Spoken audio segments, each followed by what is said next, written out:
NDA తరపున రాష్ట్రపతి అభ్యర్థిగా అధికారికంగా ప్రకటించారు. ఒడిశాకు చెందిన నాయకురాలు ద్రౌపది ముర్ము అనే మహిళను అభ్యర్థిగా బీజేపీ అధిష్టానం ఎంపిక చేసింది.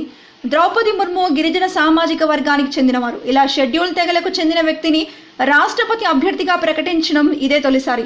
బీజేపీ పార్లమెంటరీ కమిటీ భేటీ తర్వాత ఎన్డీఏ రాష్ట్రపతి అభ్యర్థిగా గిరిజన నాయకురాలు ద్రౌపది ముర్ముని ఎంపిక చేసినట్లుగా జాతీయ అధ్యక్షుడు జేపీ నడ్డా పేర్కొన్నారు. నేషనల్ డెమోక్రటిక్ అలయన్స్లోని అన్ని పార్టీలతో చర్చించిన తర్వాత ఈ నిర్ణయం తీసుకున్నట్లు నడ్డా చెప్పారు.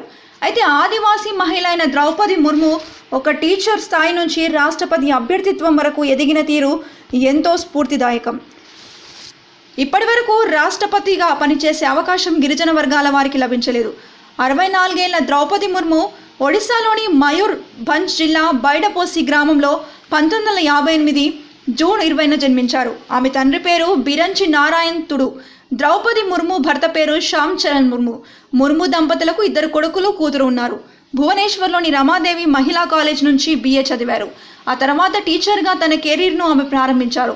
1987-83 మధ్య ఒడిశాలోని నీటిపారుదల శాఖలో జూనియర్ అసిస్టెంట్గా, 1994 నుంచి 97 వరకు శ్రీ అరబిందో ఇంటిగ్రల్ ఎడ్యుకేషనల్ సెంటర్లో అసిస్టెంట్ టీచర్గా పనిచేశారు.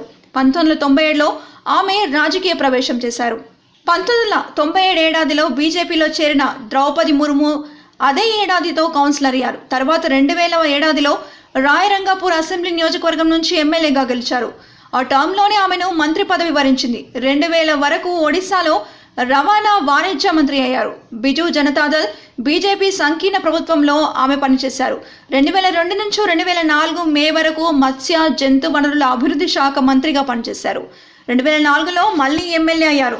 అదే సమయంలో 2002 నుంచి 2009 వరకు మయూర్భంజ్ జిల్లా బీజేపీ అధ్యక్షురాలిగా బాధ్యతలు నిర్వర్తించారు.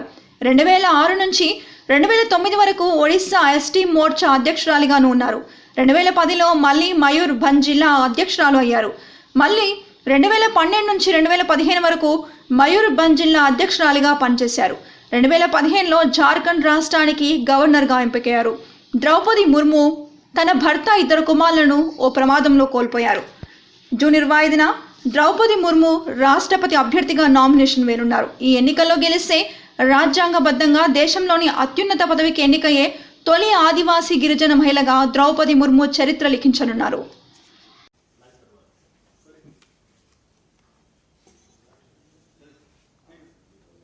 मित्रों, आज भारतीय जनता पार्टी की संसदीय बोर्ड की बैठक आदरणीय प्रधानमंत्री श्री नरेंद्र मोदी जी की उपस्थिति में और सभी संसदीय बोर्ड के सदस्यों के बीच में हमारी आज बैठक हुई।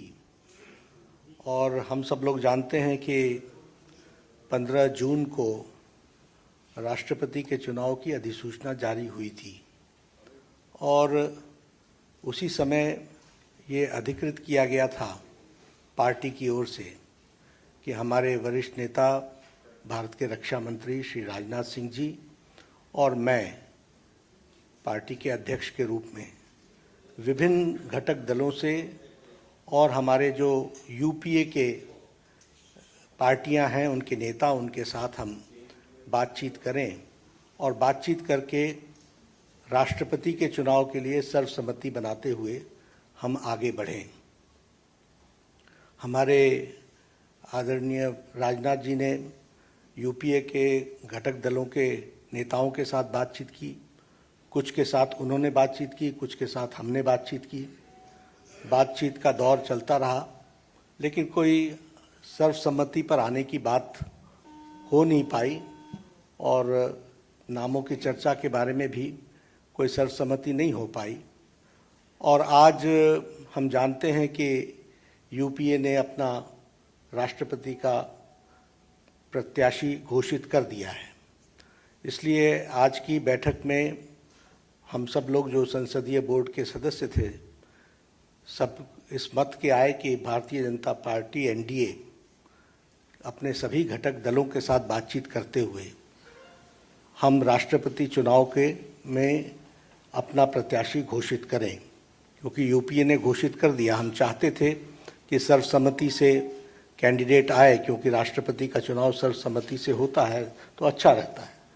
लेकिन इस प्रकार का उन्होंने जब कैंडिडेट घोषित कर दिया तो हम लोगों ने आज बैठक में हमारे अपने एनडीए के घटक के लोगों के साथ बातचीत करते हुए और लगभग 20 नामों पर हमारे यहाँ लंबे दौर की चर्चा हुई और चर्चा में सब लोगों के साथ बातचीत करते हुए एक सर्वसम्मति इस बात पर बनी कि सभी नामों पर चर्चा हुई, विस्तृत चर्चा हुई, लेकिन कुल मिलाकर के ये बात सामने आई कि हमें प्रत्याशी के रूप में कोई पूर्व से ढूंढना चाहिए, भारत के पूर्वी क्षेत्र से ढूंढना चाहिए और हो सके और हमारा प्रयास हो महिला को हमको स्थान देना चाहिए।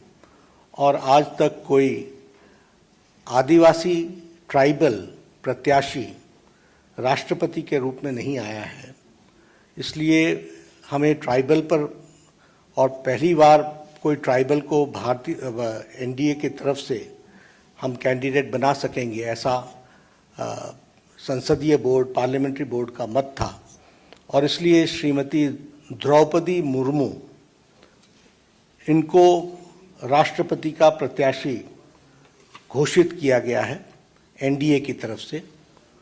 और हम सब जानते हैं कि श्रीमती द्रौपदी मुर्मू जैसे राधाकृष्णन जी शिक्षा से जुड़े हुए थे, सर्वपल्ली राधाकृष्णन राष्ट्रपति के रूप में, उसी प्रकार द्रौपदी जी का भी जीवन आजीवन शिक्षा से जुड़ा रहा और वो टीचर के रूप में, शिक्षक के रूप में उन्होंने अपना जीवन प्रारंभ किया। बाद में वो काउंसलर भी बनी और वाइस चेयरपर्सन रायरंगपुर की बनी और उसके बाद उन्होंने एक लंबा अरसा विधायक के रूप में देखा और विधायक के रूप में वो मंत्री बनने का भी उनको सौभाग्य मिला। उन्होंने सरकार में मंत्री के रूप में भी गवर्नमेंट ऑफ उड़ीसा में transport, commerce, animal husbandry ministry और फिशरीज मिनिस्ट्री को भी उन्होंने संभाला। और सबसे अच्छी बात यह भी रही कि उन्होंने Neelkanth award for best MLA 2007 का वह भी उन्होंने अर्जित किया, उनको मिला। और बाद में वो 2015 से लेकर 2021 तक झारखंड स्टेट की गवर्नर रहीं। तो इस तरीके से उनका राजनीतिक जीवन रहा है।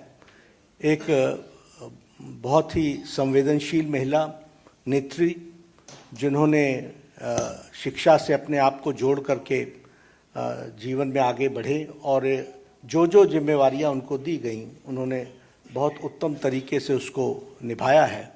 इसलिए एनडीए ने और एनडीए के सभी घटक दलों के साथ बातचीत होते हुए आज संसदीय बोर्ड ने श्रीमती द्रौपदी मुर्मू को अपना राष्ट्रपति के कैंडिडेट के रूप में घोषित किया है। बाकी जानकारियां और डिटेल हम देंगे, उनका बायोडाटा आपको अटैच कर दिया जाएगा। यही घोषणा